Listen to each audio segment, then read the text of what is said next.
Hi, everyone.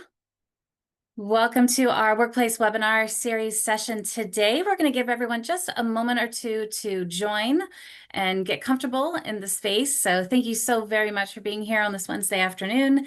And like I mentioned, we'll get started here in just a moment with our webinar series of Stronger Teams and Safer Floors, looking at mental health and safety in our manufacturing workforces. So glad that you're here today. While we're waiting for others to join us and log in and get comfortable, I would love for you to let us know where you are watching or calling in from. So in the chat, which is the little talk bubbles on your toolbar, if you don't mind putting in maybe your name and then where you are at in this beautiful country of ours. And then I'm just curious, a response to what is your favorite thing or least favorite thing about summer? I happen to be a summer fan. You may not be, but let us know when you tell us who you are and where you are in this country. Give us a little insight as to your views on summer. What's your favorite or least favorite thing about this season that we are right in the middle of right now? And I see some answers already coming through. Thanks, Cambry, the sun. Me too. I love it. As long as the sun's out, I don't care what the temperature is.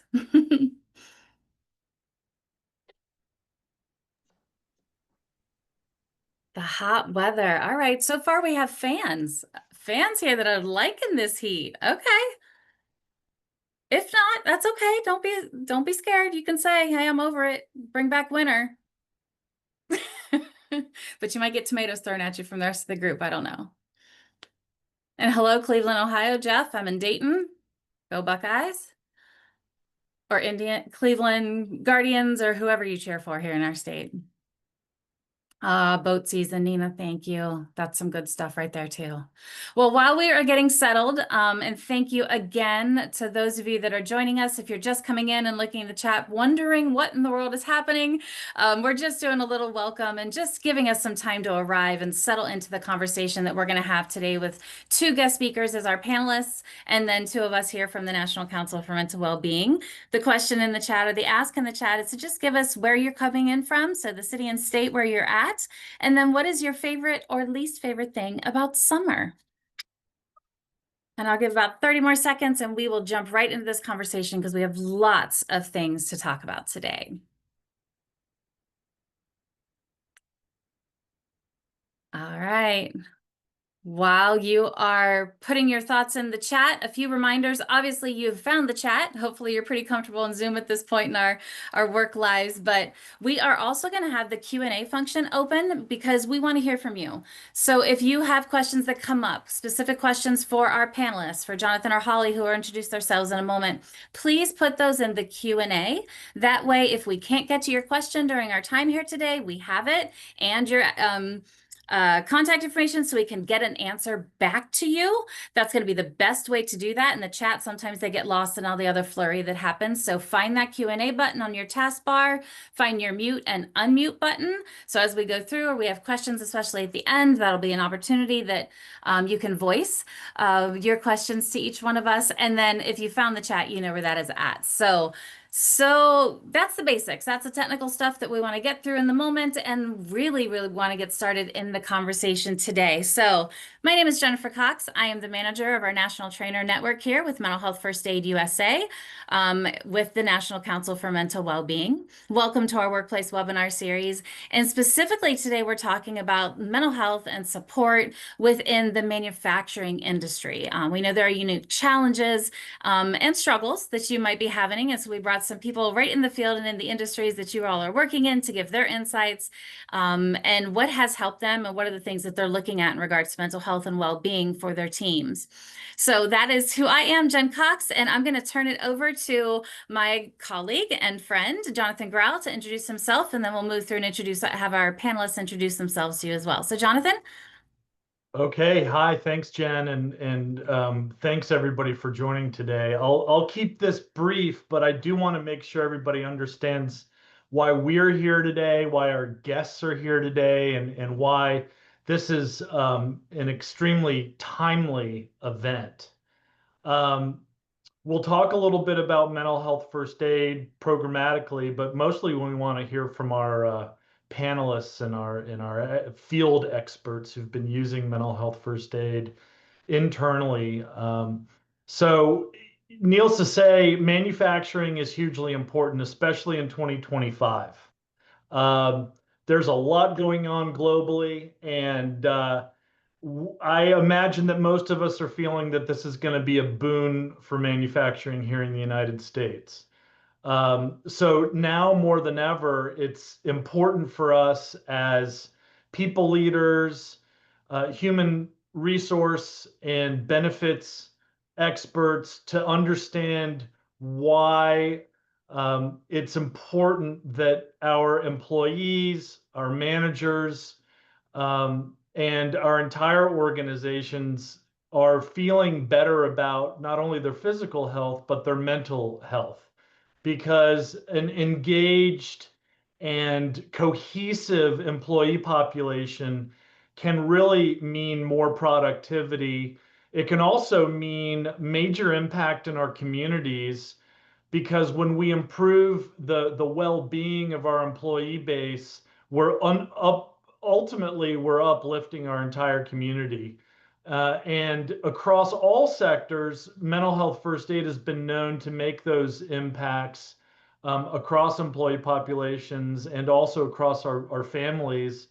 But it's hugely important to inform and educate our employee population and help them understand that being more aware of our own mental health and well-being, of the health and well-being of our colleagues and our family members and our communities is all about building literacy. And it's hugely important to understand the role that an employer can play to educate and inform, build literacy, and ultimately drive down and hopefully eliminate stigma.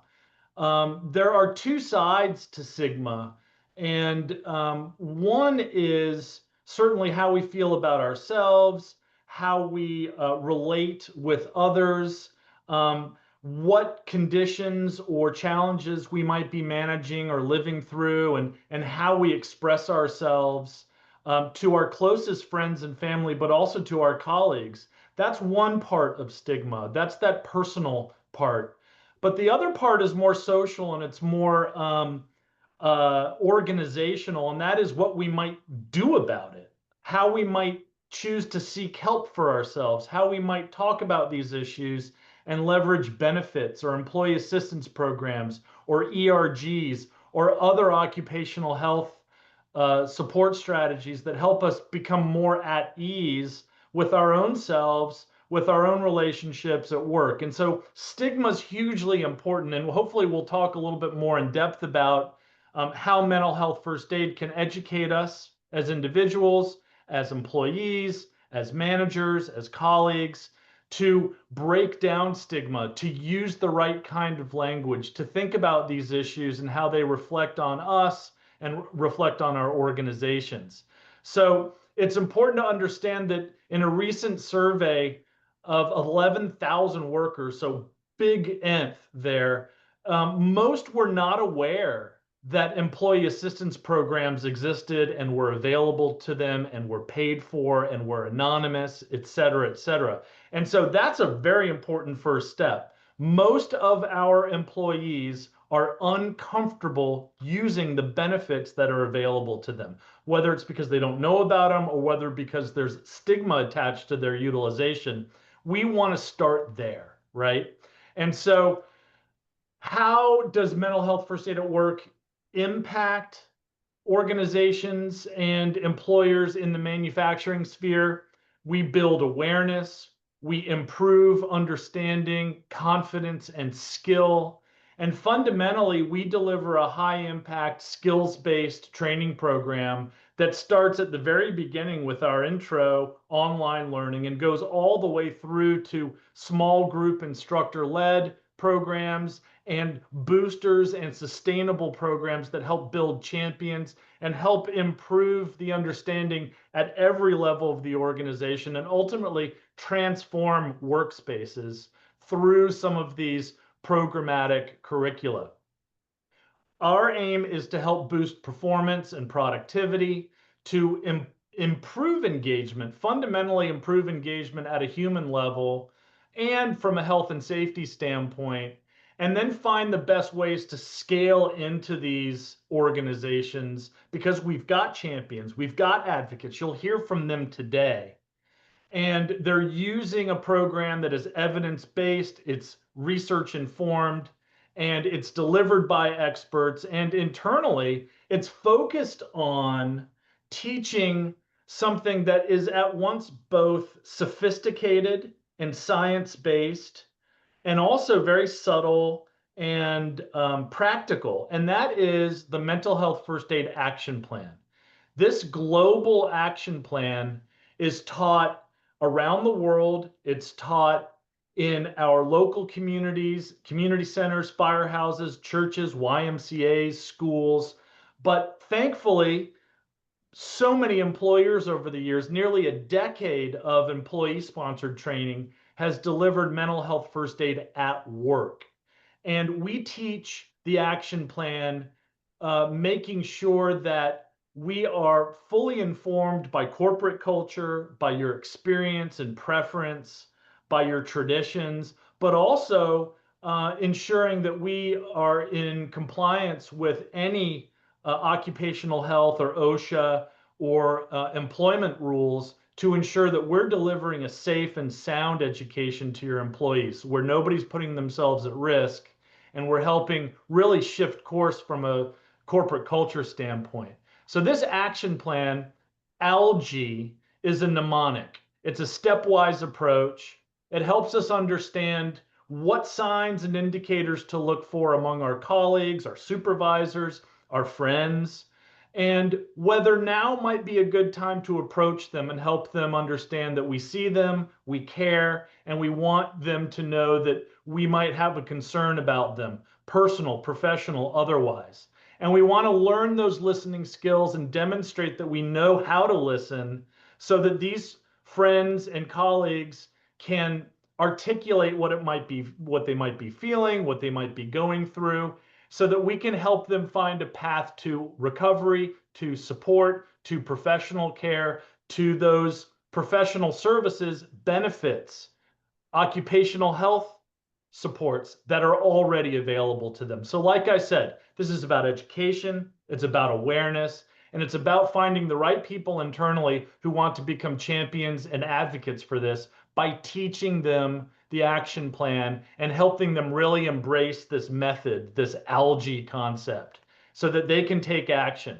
And we've had success for this for nearly a decade. And this program that we're talking about is now delivered in online learning, instructor-led coursework, and follow-on sustainable sort of workshops that help us build this internal cohort, build this awareness, and ultimately take a culture shift and make it a culture change.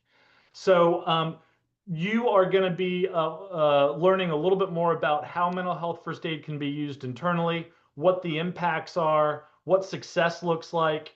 And when you learn about why manufacturing specifically is at risk, you'll better understand why it's important that a program like mental health can be used alongside other benefits and education and human resource tools, because we have demographics, we have generations who've been at work for a very long time, or who may be just starting work in the field, who need to feel not only that they are welcome and that they belong there, but that they can thrive and achieve. And a lot of that has to do with a sense of belonging. So safety, morale, performance, retention. We believe and we've shown that mental health first aid at work can help with these things. It may not be the ultimate solution, but it's a starting point. When our managers, when our floor managers, when our ERG specialists can talk about these issues, do it within the confines of a health and safety initiative, do it alone, outside, talk about well-being and mental health. We found, and as you'll hear today, we've discovered that certain organizations do better fundamentally. Their turnover is lower, their retention rate is higher, they become more attractive as employers, and that has a lot to do with mental health and well-being, and certainly mental health first aid. So, without prolonging this preamble here, just want to help you understand that we've got a full panel today that's going to be talking about mental health from a training education standpoint, mental health first aid from a health and safety standpoint, and then the potential for it internally to really shift our ideally our health and safety protocols and our outcomes and our near misses and all the things that we're really focused on from a metrics standpoint, but also elevate that a little bit and think about our employees, their families, and the communities that we operate in. Because as manufacturing comes back in the United States, we want to make sure that we're making the best kind of impact, and this is certainly a great way to do it.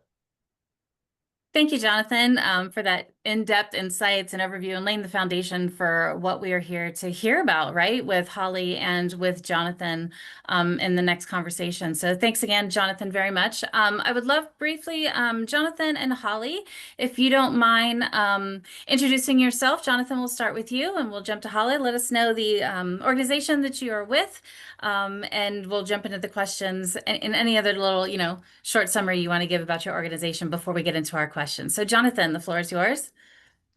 Yeah, thanks. So first, I'm very happy to be here. I'm grateful for the work you all, the National Council, do. Mental health first aid certified myself, and I definitely think it should be required training for just about everybody. And I work for Daimler Truck North America. I work for the coaches division. So behind me, you can see our product there, the Mercedes-Benz Tourer Coach. No smoother ride, I guarantee it.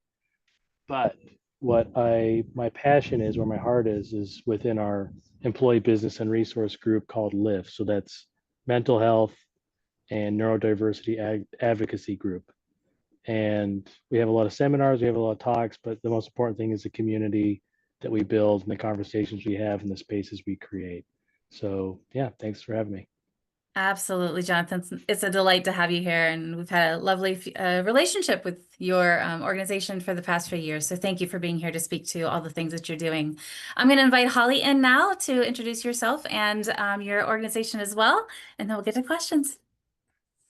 Hello, everyone, and thanks for having me today. Like Jennifer said, my name is Holly Fry. I am first and foremost a wife, a mother, a daughter, a sister, and an aunt. But I'm also a teammate to 32,000 family members across Nucor. When I started out, I attended the University of South Dakota and studied psychology and criminal justice and did some parole work. And then I was blessed to work 15 years in community and forensic mental health before I went to Nucor. Interestingly enough, I'm a second generation Nucor teammate. My dad worked at our plant locally in Nebraska for his entire career. And I was going into it a little naive about what Nucor even was. So just a little bit about Nucor. We're the largest and most diversified steel producer in the United States and the largest recycler of any material in North America. We make some of the most sustainable steel in the world, recycling scrap through an electric arc furnace. In addition to that, our sustainability, our mission is to become the world's safest steel company, which is quite a feat. And that's a big part of why I'm on this call today. We can create a lot of safe environments across our organization, but we really have to focus on a huge part of our mission being, how do we send 32,000 teammates home safe every day to their families, their friends, and their loved ones? So I have now been with Nucor for 8 years as a product group safety manager currently. My favorite part of the job is to work with teammates solving problems that they face every day that could potentially risk them going home safely to their teammates and families. So that's really who I am and what I love about my job. I love that. Holly, thank you so much. And the fact that you talk about, not only the business world, both you and Jonathan, but you also both brought the humanness to it, that we are so much more than the jobs that we do, but our jobs can also be very much our family and that connection and that social, and that has a tremendous impact on who we are as a person and how we can impact our organizations as well. So thank you for that. So what I'm going to do now is I'm actually going to move the slides away, because our conversation really needs to be with us as the people, as the humans that are doing the work. And we want to share and hear from the two of you specifically. So my first question is, and Jonathan, if you don't mind starting us off with a response to this, but you hinted at it a little bit in your intro, but how does your organization, how does Daimler Trucking, or Coach, excuse me, talk about mental health in an environment that's your high performance, right? How do you talk about this, and how do you incorporate these conversations of mental health into the everyday? Maybe it's in safety talks or what have you. Do you mind starting us off to say how this gets incorporated into the work that you do? Yeah, for sure. So it's a great question. And frankly, how we talk about mental health is only half the equation. As anyone on the shop floor or leadership knows, talk is important, but it's also easy and it's kind of cheap. And action, even simple actions, they're going to take effort and practice. So at DTNA, at DCNA, there's two concepts that we drive for our approach. So first, we start with listening. And this is the actionable half of the talk coin. So when you think about it, there will always be times you can't support your team in the way that you wish, because there's budget restrictions, you lack the authority to make the call, but you're never helpless because you can always listen to people. And when you make listening your default, when you make listening your first thing, not accusing, assuming, or habit forming, or whatever else, whether it's responding to an and-on light, for quality issues on a truck, or simply checking in on a colleague, if you start with listening, you're never in the wrong place, you're in the right place. And the second concept is great leaders express vulnerabilities. And I'm quoting our CEO, John O'Leary, on that one. And to foster this, our culture and belonging team, with all of our EBRGs, hosts throughout the year impactful presentations featuring personal stories. And there's topics such as supporting loved ones battling cancer, raising children with learning disabilities, personal struggles with depression, imposter syndrome, recovering from burnout. And all of these presentations, and they're from everybody in the organization, but I think when leadership sets the standard and they share these things, it really moves the needle and people feel safe to express their own self. And annually, we hold a company-wide day of awareness. And this year's theme was psychological safety, which was really incredible to see from every board member to director level to managers to individual contributors, people sharing stories, attending events virtually and online. And it was great to have a full focus on the overlap between mental health and safety. And while a lot of these presentations are fantastic, there's accessibility issue, especially for shop floor employees. The timelines are tight. They only have so much for lunch and break. And meeting those needs has been a challenge.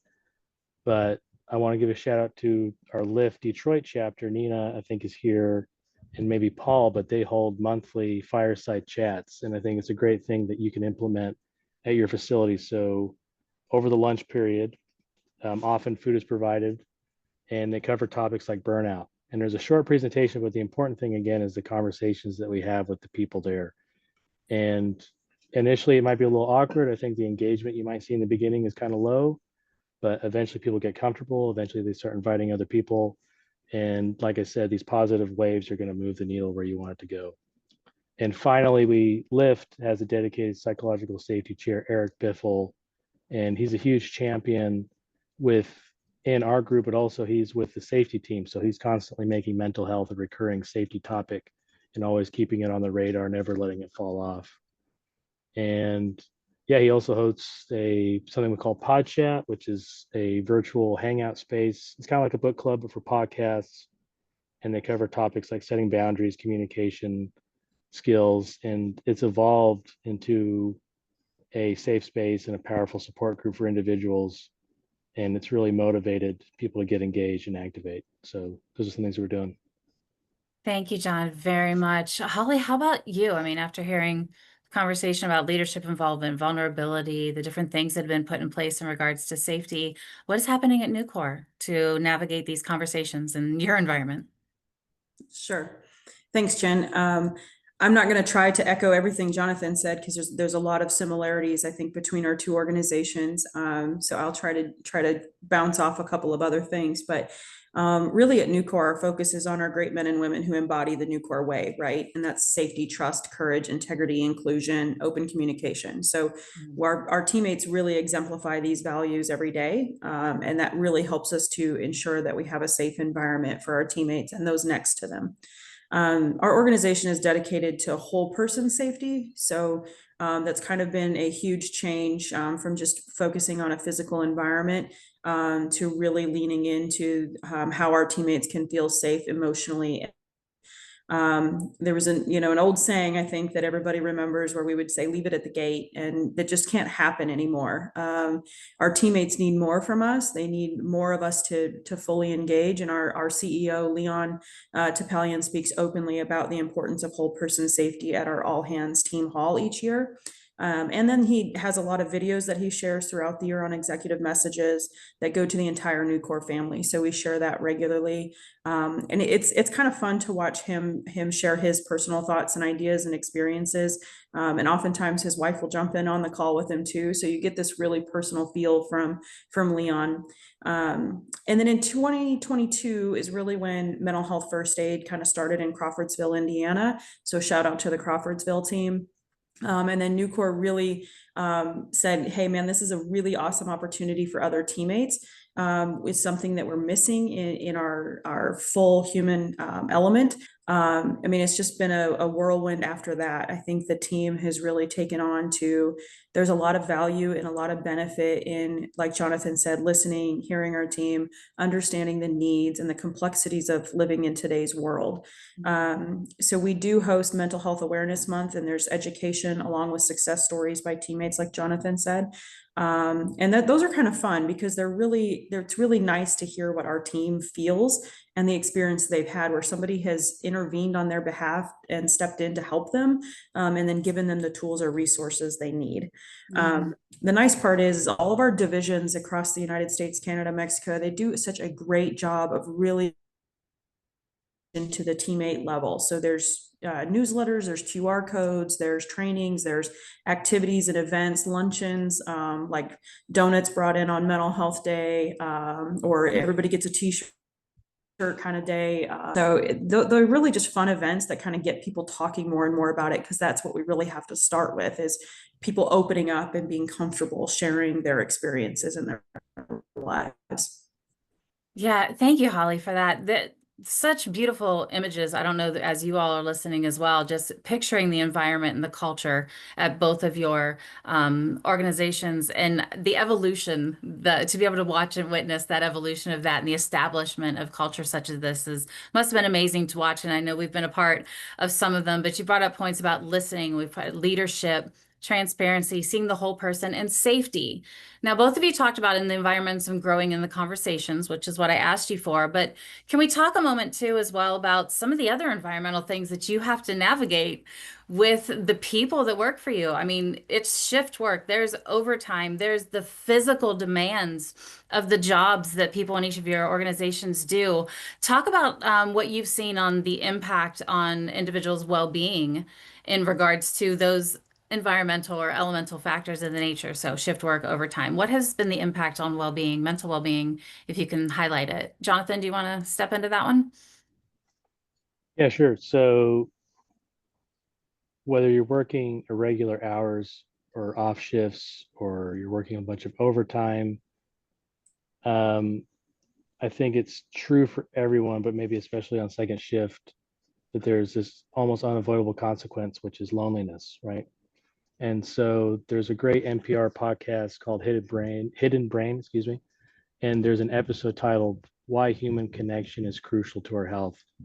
And it really brings this home. And there's a couple of facts I pulled that I wrote down here, that there's a 2018 Kaiser Family Foundation survey that found about 22% of US adults struggle with chronic loneliness. And pair that with some studies from Brigham Young University, there's a significant link between loneliness and shortened lifespan. In fact, the mortality impact of chronic loneliness is comparable to smoking 15 cigarettes a day. So that's greater than obesity or being sedentary. And I don't know about you, but the last physical y'all may have had, did your doctor ask, what you did last weekend and who you hung out with, right? But it's huge. And if you put those together, and that means that 22% of Americans, 1 in 5, experiencing loneliness, that's shortening their lives. And you compound this with the physical requirements of the job, and you have higher rates of substance abuse and alcohol consumption, especially in the off shifts, second and third. And the founder of Alcoholics Anonymous even noted that loneliness is one of the origins of alcoholism. And it's not surprising when you consider that there's a circadian rhythm disruption. Our bodies are fighting the natural clock. There's social isolation because everything's closed. What are you going to do? Who are you going to hang out with? Your circle is very limited. There's a work-life imbalance, and the physical demands, just the pain and discomfort, can drive people to self-medicate, right? And you may not be able to see a doctor during hours when you need because, again, you're on the off shift. So that sounds pretty discouraging and a down, but there's things that we can do as employers, as leaders, and as coworkers. And so I'd say continuing to combat the stigma around mental health and substance abuse. And that's going to start with educating ourselves on those topics, and mental health first aid would help with that. Empathetic leadership. So you're developing your developing your managers to get mental health first aid would be huge. I think that should be a standard. And when you have your one-on-ones, making them more conversational, take note of people's interests, and look out and identify the signs of crisis or concern in these moments when you make time with people. If you're in the position to do so, I think EAP is great, but also 24/7 EAP, making sure there's recovery support information. Sleep education was huge for me when I was on second shift because I would sleep different hours, and the inconsistency had a huge effect on my mental health. Mentorship programs, get-togethers for people on second shift, but really checking in on people, making accessible services, healthy food, gym access. I mean, everything like that to normalize life as much as you can on these off shifts. Yeah, thank you, Jonathan. Some of the data that you point out, especially from the Surgeon General's report and what have you, loneliness is one of our primary risk factors for actually all mental illnesses, including substance use disorders.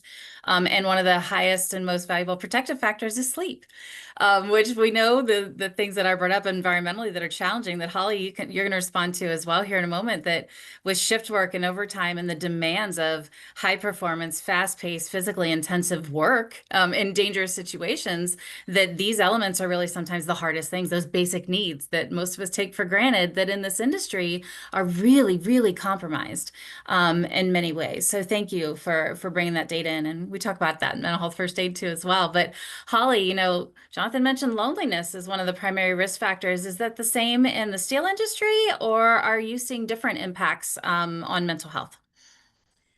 I think what Jonathan said is also true in steel industry too. I think that generally speaking, in our work, that we do have rotating shifts. We have not only do they rotate, but nobody's really working an 8 to 5, right? Like Right. steel doesn't really sleep in America, so we do have a lot of work going on, and everybody goes through waves, right? The steel industry is very cyclical, and so there are times that there's additional stress as opposed to more fluid and more consistent time periods of work. So our teammates, we understand, we all go through poor sleep. We all experience disrupted eating habits even, right? Especially in some of our operations, they're not temperature controlled. So Right. we always really focus on an additional risk factors like heat and cold stress.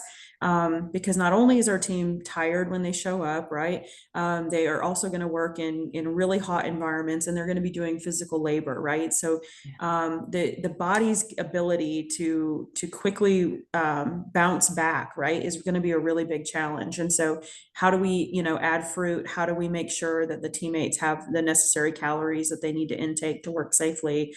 How many extra breaks should we add to make sure that they're cooling down and they're getting what their body needs? needs? Do we put them on work rotation? So maybe they're only working 20 minutes and then they're on a 40-minute recovery break and then 20 minutes again, and there's 3 teammates rotating in some of our more extreme environments. And there's things like that that we can do to try to help alleviate some of the additional stressors that we put in our team.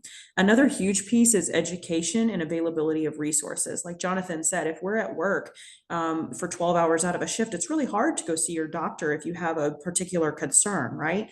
And so a lot of our divisions have a physician on site or a PA on site. Otherwise, we do have some physical therapists. We'll have some that just do massage therapy, all kinds of different resources for our teammates, right? And the greatest part is that you're not leaving work to go do that. You're able to come into the office, get seen for whatever you need, so that we can make sure that we're taking care of any of those immediate concerns right away. And those on-site live resources right there, man, they just make a world of difference to our teammates, because it really makes them feel like I'm being taken care of, right? I have somebody here that has my back, that's watching out for me, that's going to ask that question that Jonathan said, right? How are you sleeping? How many calories are you consuming? Are you hanging out? Are you taking break alone? Are you sitting outside? Or are you coming in and cooling down? Are you talking with your peers? Or did somebody just cover your pulpit for you and you went and got a break on your own, right? That can kind of contribute to that loneliness that Jonathan was talking about as well. So how we take care of our team and how we engage with them is really, really important. And that takes everybody. That takes the whole team. That takes the general manager at the division walking through the break room and talking to folks and getting out on the floor and saying, hey, do you guys have all the resources you need to do this job safely today, right? The other big piece of that, I think, is our frontline leaders and supervisors do a really, really good job of making sure that they do good toolbox talks with their teams to prepare them for the day's work. And it's also a really good baseline check to just see, did anybody come in today that I need to make special attention for, that I need to go follow up with because they just seem not themselves. Holly's not as bubbly and excited to be here today. You probably need to check in on Holly because she's probably having an off day. And that's a risk that we need to understand and intervene on that person's behalf with them. I'm not saying we have to, jump through hoops and stuff like that, but I do think we need to understand something's different. And it's my job. I recognize it. It's my job to go make sure that my teammate and friend is safe. Right. And Holly, I'm going to ask you to expand on that a little bit. And as you're talking, I'm thinking my family's from Pittsburgh. So everyone in my family worked in the steel mills, throughout life. And these things weren't there. And I think of my grandfather and my dad and what difference in their lives that could have made to have these resources available. So thank you for recognizing it. But with that being said, and this might kind of be a duh question for everybody, but if we have and people come into work and doing the work that we ask them to do with their stress untreated and their anxiety levels high and burnout really being a part of their experience, this can lead to safety incidents. I mean, I love hearing that you have this incorporated into your toolbox talks in the morning or the start of shifts right before people go into. But is there, I mean, for many of us, some of us may be aware of this or not, but safety incidents can be hugely affected by the state of the person coming in. And when we look at the whole health, right? Tell me about that whole health and how it can, or if you have any data of how it decreases safety incidents or impacts them in any way. Right. So I would say that generally speaking, I have a really fun job. I would tell everybody on this call that my job is really exciting. I travel a lot, but I get to go to divisions within a product group and sometimes outside of that product group. And I spend my whole week on the shop floor talking to teammates and understanding what things that they feel put them at risk, what things they'd like to see different, if they have any cool ideas, if there's something that's a huge concern for them. If I'm watching them build joists, right, that's my world, but if we're building a joist, what are some hazards that I might recognize that they might not be aware of? And so back to Jonathan's first point, if you take the time to just hear and listen to teammates and really talk about what they need from us, the writing's on the wall. It makes our jobs fairly simple, right?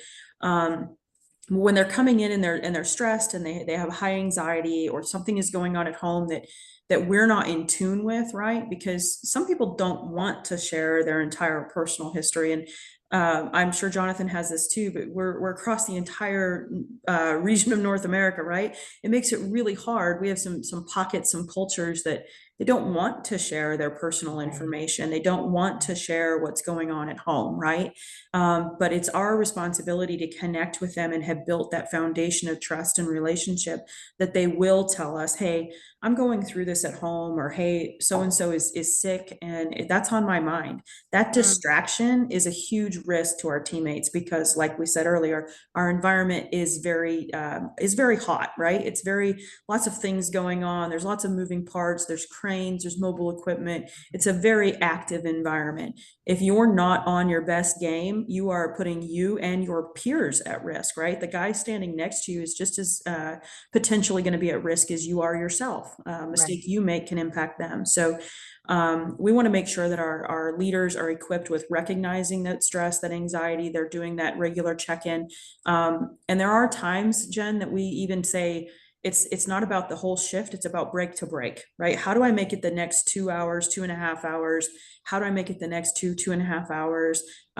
What kind of distractions will I have? I know a lot of divisions within our organization have a lot of different key terms or functionality, right? And ours, when I worked at a shop, a singular shop, was teach, instill, and evolve, right?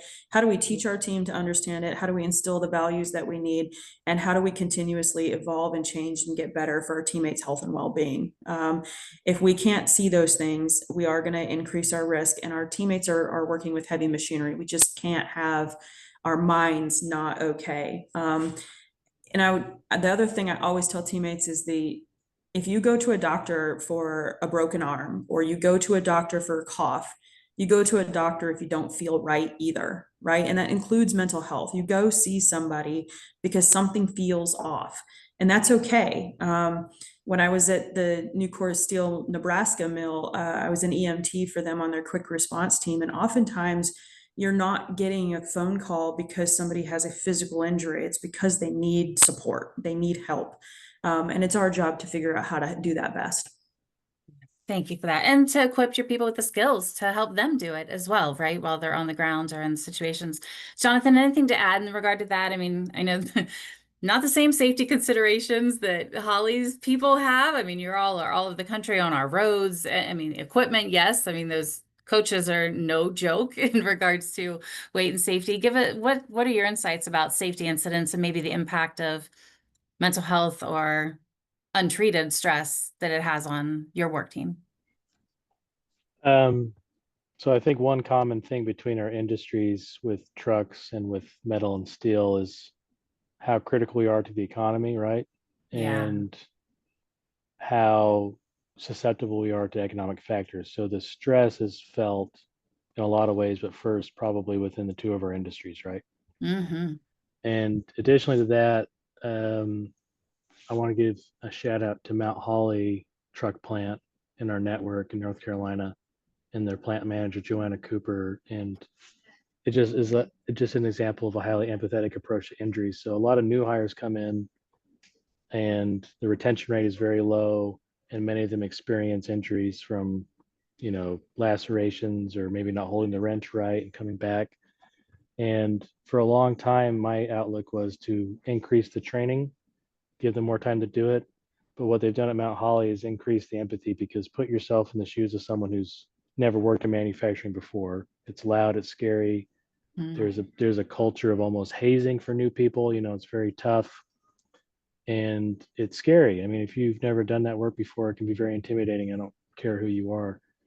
And they've made a point to really challenge that culture of they're the newbie and you're kind of othering them, is to kind of slowly integrate them and also follow up. So as someone's learning how to build a truck, there's this time taken to check in, to keep them away from the noise, have a mock truck that they build, and that's reduced injury. So again, having the most empathetic approach and getting as beneath the surface as you can to the root cause can really, and a lot of the time the root cause is going to be stress and fear and other factors that you only can see if you put yourself in their position, right? Yeah, thank you for that. And both of you hinted at this, and it moves us really helpfully into our next question. But the value of training, of that skill development, especially in regards to mental health and with the stigmas that exist in both of the industries that you work in general, but especially about mental health. You both have said it's so important that we have the skills, that we learn how to notice, and that we can respond and have that follow through, which is so much of what mental health first aid is as well. But where do you start with that? Where did you all start with your teams? Was it just your managers? Was it just conversations and the safety? Give us a little insight as to the value of training and maybe where you started with training for your people to build these skills. Yeah, so I'm going to give another shout out to our Detroit team. So Bill Statham, Toby Faulkner, Nina Stojic, Paul, in response to two tragic deaths by suicide, they decided to take an action, a proactive step, which was to get people mental health first aid certified. So that's where I heard about it. They introduced me to that, and I was informed. Jamie told me that we have about 200 people right now who are trained. It's my personal opinion that it should be required or something similar and encouraged for everyone, but especially for people leaders with direct reports. You need to be able to identify and communicate and be comfortable to talk to people, especially in a crisis. You can't be intimidated by that. And one of the realities that I remember as a leader is that you may be one of the only people that speaks to someone today, right? So treat it like that and make a point to do it. And I'm proud that DTNA has made it a strategic objective to get this training throughout the organization, and we're working on that now. And I don't know if you really asked that point on like return on investment. Is that part of it? Yeah. I really kind of don't like the return on investment question, not because I think we should be financially irresponsible, but some things are less about returns and more about just doing what's right, right? And it's simply the right thing to care for yourself and take care of yourself, and also to care about others, especially when you have a responsibility as a manager and just a human being to make the world a better place. And a lot of people here in the call are going to be familiar with SQCDME framework. So that puts safety first, then quality, cost, delivery, morale, and environmental. And I'm going to argue that morale should be higher up on the priority list. And it's usually at the bottom. It's usually something no one ever talks about. Safety and quality, of course, are coming up first. And my argument is going to be that when psychological safety is low, dangers go unreported, people are distracted by stress, and ultimately it's going to lead to unsafe conditions. If you have low morale, your quality is going to suffer. If you have low morale, your costs are going to be higher. If you have low morale, you're not going to make your deliveries. And certainly, even with environmental, I mean, people aren't going to care. If they're not cared for, they're not going to care for proper recycling and handling of waste and everything else. So, yeah, it's critically important. I wish it was. We're working on making it more prevalent. Yeah, thank you for that, Jonathan. And I don't know if you remember, Jonathan probably does, but I remember even in 2022, we had conversations with your organization around grief and navigating that and what that looks like, and really taking the time to see and feel and give the support and provide those skills to everyone. So wonderful job. Holly, how about you in regards to, I mean, training, obviously you're doing that, but where do you start? Where did you all start? You mentioned it briefly that you had first aiders trained. And what is that return for supporting mental health in your employees for your organization? I would say, so it really started at Crawfordsville, which I would say that's one of my favorite things about Nucor is things generally start somewhere randomly. Somebody comes up with a cool idea, and it's like, hey, I want to try this. I want to do this, and then corporate catches wind of it, and it's like, man, we should all be doing this, right? And so we do these really fun ways of saying that we can best practices or safety and actions or all kind of things, right? They're all these termed coin words, right? That just really mean we're really out there finding out what works and then sharing that across our entire organization as fast as we can, right? How do we help the most people the fastest? And So really, our organization, I believe, Jamie was telling me earlier, we're at about 1,400 teammates that are trained in mental health first aid, which is just insane, right? Like if we started this in 2022 in Crawfordsville, Indiana, and we have a company of 32,000 teammates and 1,400 are trained, we're right on target, right? We're moving the needle and we're impacting our team. I would agree with Jonathan, the return on investment, right? Everybody in business will be concerned with a return on investment. However, ultimately, it's doing the right thing. It's taking care of our teams, and they're going to return on it themselves, right? Like they're going to be better. They're going to make better decisions. They're going to choose the safer path, right? They're going to make good decisions. Their mind's in it at work, and they get to go home to their families, which is ultimately what we want every day.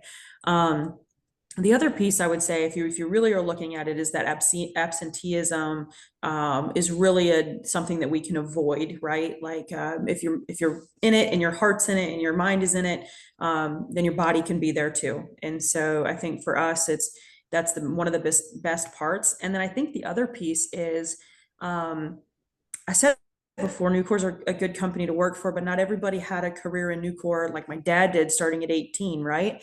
They come from other organizations or other companies, and they may not even really believe what we say, right? So what we say is we have all these programs, we have an EAP, and we have a physician on site, and we have these resources and these tools for you to use to make sure that you're happy, healthy, and well, and you can come to work to provide for your family, right? That's why we work. We don't work because we just love it, right? We work to provide a livelihood for our families. And so we want to be able to do that well, and we want our teammates to be able to do that well. And really that means we have to put our money where our mouth is a little bit. We have to say, we care, right? I've had new hires come in and say, I'll believe it when I see it, right? And something inevitably happens, right? Whether they have to come into first aid for a small laceration, or they have to come in because their team is frustrated with something and they're coming in to get checked, right? Or something's going on the line, and we're shutting things down. And we'll stop in and say, hey, what's going on? And if we get a weird vibe, right? Like we're catching on to things that you're just not the Holly we expect to see today, right? We're going to have additional conversation with you. We're going to make sure that we're catching those opportunities to intervene on your behalf where necessary. And I think that's really where it comes down to, is the rubber has to meet the road. The teammate has to feel the intent behind your words, and oftentimes they can't feel them until they're in it. And so how do we be there? How do we show up so that we can prevent increased medical costs, absenteeism, new hire costs, things like that, right?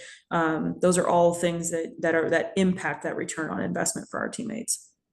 I love that. Thank you to both of you. And just in thinking, and we had a couple questions in the chat regarding this, was, how do you measure it?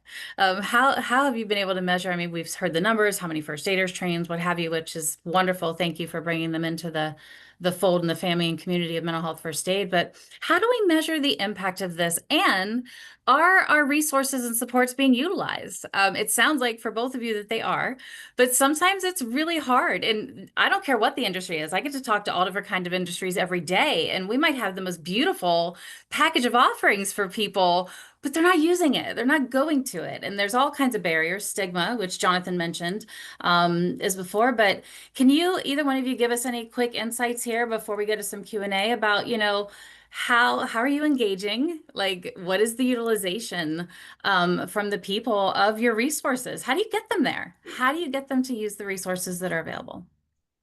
Or what's worked? Yeah, so I got some factors, and then I also have some fixes that I've seen work. So first, there's a lack of awareness. You Yeah. don't know what you don't know. You may not even have the vocabulary around mental health. You might not know what a counselor does, what a therapist does.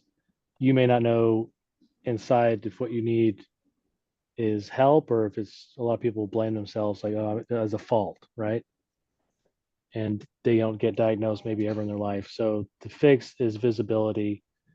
And we made a one pager we talk about all the time. And then at my time at the production facility, me and the union and my reps that I had over the years had a really great relationship, where we would take the time to sit down with people we thought might be at risk and inform them about it, tell them how to sign up.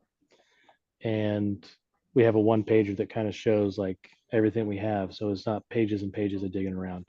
Second is stigma. And the most effective thing for me, and I think for everybody, would be personal vulnerability. So a lot of people, I remember the comment was made, isn't that for weak people, right? Mm-hmm. And I said, well, I've done it and it helped me out.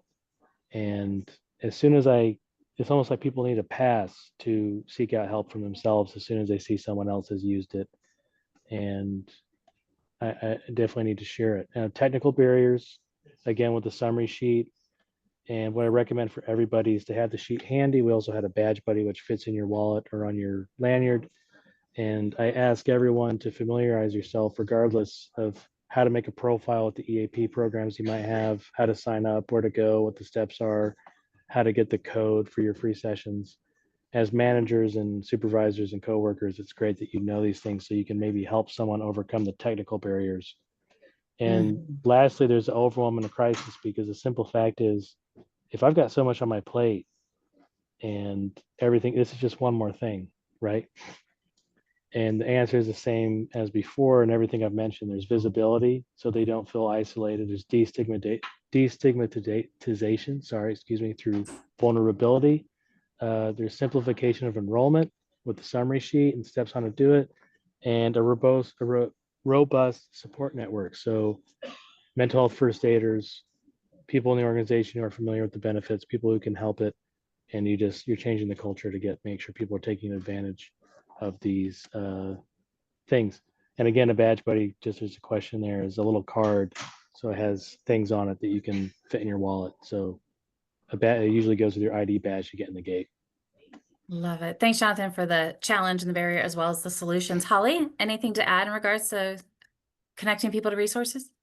Sure. I think one of the most important things is to make sure, like Jonathan said, that they're easy to navigate, they're confidential, and they're available 24/7, right? In rotating work and shift work, we have to make sure that the resources aren't just available on an 8 to 5. And if that's the case, that those resources become available closer to where the teammate is, right? Like I said, if we had on-site physicians, maybe this is something else that we need to consider, is how do we get them more connectivity? The other thing that I think is really interesting is, if you have a barrier to going to seek mental health care, like I said earlier, what I would tell my family or my teammates or even my daughters, if you're hurt for this, you go for that, right? So those both things can be true. However, sometimes it takes that personal connection, right? Like, if I have a teammate that's talking to me about something that might be concerning to me, and I'd say, if your son or your daughter told you this, what advice would you give them? Would you give them the advice to seek help? And if so, why wouldn't you do that for yourself? Right? Because it still holds true. And I think sometimes, especially in steel manufacturing, we can be a pretty tough and grumble group, right? And so it's kind of that pride piece that we have to pass through. We have to get through that. I'm not weak. I'm not less than. I'm not less human, right? We're all human through each other, and so it takes all of us together. So I think how we can identify proactive resource kits, crisis response teams, right? Making sure that people responding to things in our environments at work are capable and able to have these conversations, to ask tough questions sometimes, and to have that aura about them as a human that immediately invites you to tell them your story, right? Like, I want the person that's coming to my aid to be able to get out of me what they need to be able to help me most. And then some age specific support tools, right? Like, in our world, if you ask any of the teammates and you say who's most important to you, most of them won't even say themselves. They'll say their kids, their spouse, their parent, their whatever family member, right? And so for us, it's how do we take care of the whole family too? Like, EAP resources aren't just for their teammates, they're for my daughter, my husband, right? Like, how do we take care of the teammates' family that gets to the heart of who they are and help support that side of their life as well? Because it may not even be our teammate suffering. It may be their child or spouse suffering, and they don't know how to help and they don't know how to provide support. I think another path that we've used that has helped get the word out to our teammates or help break down barriers. A lot of our divisions will host some kind of mental health day or even a safety day or a safety fair where they will have different booths that the teammates work through. And there's resources, there's lessons learned. Sometimes we have short speakers, things like that just kind of help start to break down some of these issues or make them more recognizable. Like Jonathan said, if you're not familiar with the language or who to even start with or go to, it can be a daunting feeling for people that are already struggling, right? So if we can offer them outlets to as many resources as we can and give them guidance at brief and frequent interventions, right? Like it's not when you need it and you're in crisis. We have to constantly beat this drum that says this is available, this is how you get it. I know you may need it, not need it now, and it might be something that you think is silly now, but 2 years from now, 6 months from now, 3 days from now, it may be the most important tool you have in your toolbox to help you or your family. Yeah, I beautifully said by both of you in regards to how you do this and the things that are important for us to be focusing on. Our time is coming to an end here where we're literally at the top of the hour. But first of all, I want to highlight a few things that both of you said. It's about listening, regardless of what environment we're in, but how are we listening and what do we do with what we hear? What action can we put in place to be able to be responsive and attend to the whole person, the job that they do, the uniform they wear and the site they walk into, but also everything else that is a part of them, including their families and the culture of the organization themselves. And each one of you have shared with us some really, really beautiful examples and insights into what you saw happening and how you've been responsive and how you're continually trying to expand and grow this element of safety in all regards in both of the environments that you have. And thank you so much for being willing to share that and giving us, the audience, a little bit of an inside peek as to what's possible. And for those of you that were listening, there's possibilities in any direction. Each organization that is attending to the wellness and mental health of their people does it in a way that works best for their culture. And we're here to help support you in that with mental health first aid at work. So number one, please, some gratitude in the chat to our panelists for taking time out of their busy, high intense work days to talk to all of you. My gratitude, and from the rest of the National Council. Those of you that registered and or attended this session are also going to be getting a copy of the slides as well as access to the recording. So in the slides, you'll see literally the visuals of what Jonathan opened us up with about what does drive the impact. What is this algae action plan that we talk about, and the impact that is potential, like you've heard from Jonathan and Holly here, what they've seen happen in their respective industries, but also what the impact could be for you all. And we're here to support you in that. So thank you for taking the time with us. These conversations, as each one said, is human. It doesn't matter your role, your job title, the industry that you're sitting in, but it's here for every single one of us to make safe, to give the language and awareness and literacy to, and then to actually have the opportunity to build the skills so that we can be better with the people that we work with and for ourselves in the long run, that will absolutely impact both our communities inside work and outside of work. So we try to address all the questions in the Q&A as well. If there's any lingering questions, please let us know or drop them in the chat now. But if you'd like to get started or have more specific questions for us or that we can pass on to Holly and Jonathan, please scan this QR code, and our team will be watching and we'll get back to you and try to support you with whatever needs you may have in regards to this journey and these conversations that you're on. So much gratitude to both you, Holly and Ucor, and Jonathan with Daimler Trucking. Thank you for your insights and your passion and your commitment to health in your organization, including mental health. And from the rest of the team with National Council, thanks everybody for joining us. We'll talk to you soon. Thanks for having us. Thanks for coming out, everybody.